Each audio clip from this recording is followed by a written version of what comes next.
semuanya, perkenalkan saya Aulia Rahmadanti Putri dengan NIM 11308505220032. Sebelum masuk pada materi, yang terhormat kepada Ibu Dina Anika Marhayani SPD MPD selaku dosen pengampu pengembangan pembelajaran IPS SD.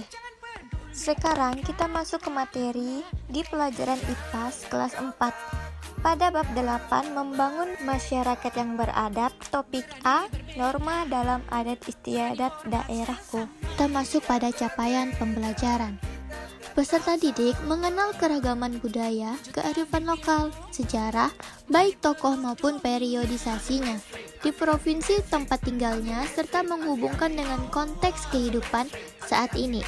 Peserta didik mampu membedakan antara kebutuhan dan keinginan, mengenal nilai mata uang, dan mendemonstrasikan bagaimana uang digunakan untuk mendapatkan nilai manfaat atau memenuhi kebutuhan hidup sehari-hari.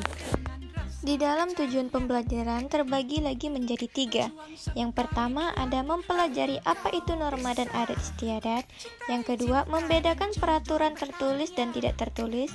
Yang ketiga, mengidentifikasi norma dan pentingnya norma di dalam lingkungan masyarakat. Yang terakhir ada indikator. Yang pertama, peserta didik dapat mengidentifikasi definisi norma. Yang kedua, peserta didik dapat mengidentifikasi definisi adat istiadat. Yang terakhir, peserta didik dapat mengidentifikasi norma atau adat istiadat yang berlaku di sekitarnya. Sekarang waktunya kita masuk pada materi berkenalan lebih dalam dengan Indonesia. Di beberapa daerah, ada aturan adat yang kemudian diserap oleh pemerintah. Aturan adat ini dijadikan peraturan daerah yang mengikat warganya secara hukum. Bahkan, peraturan tersebut diberlakukan secara lebih luas bagi masyarakat yang berada di tempat tersebut, meskipun bukan warga di tempat itu.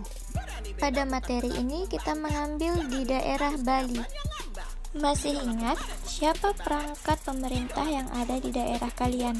Sekarang kita masuk pada daerah Bali. Di Bali, ada pemimpin dan petugas adat yang bekerja sama dengan pemerintah daerah. Mereka disebut pecalang.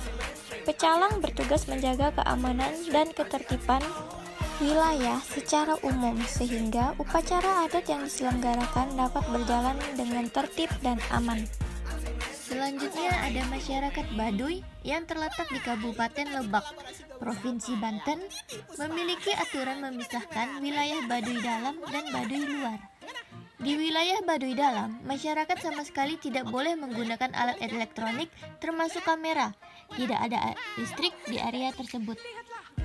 Masyarakat juga tidak boleh menggembala ternak di area aliran sungai, tidak diperkenankan masuk ke area hutan tertentu, dan masih banyak aturan lainnya.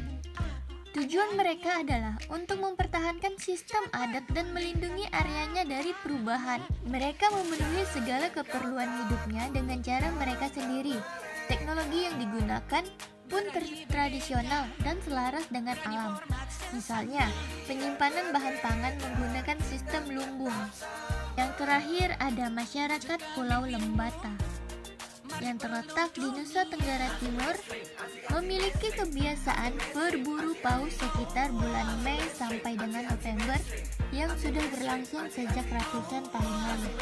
Kebiasaan ini menjadi bagian dari upaya masyarakat tradisional memenuhi kebutuhan protein bagi warganya. Namun, masyarakat ini memiliki peraturan yang harus ditaati warganya. Ada 4. Yang pertama, hanya berburu untuk kebutuhan makan seluruh warganya. Yang kedua, tidak memperjualbelikan bagian apapun dari paus.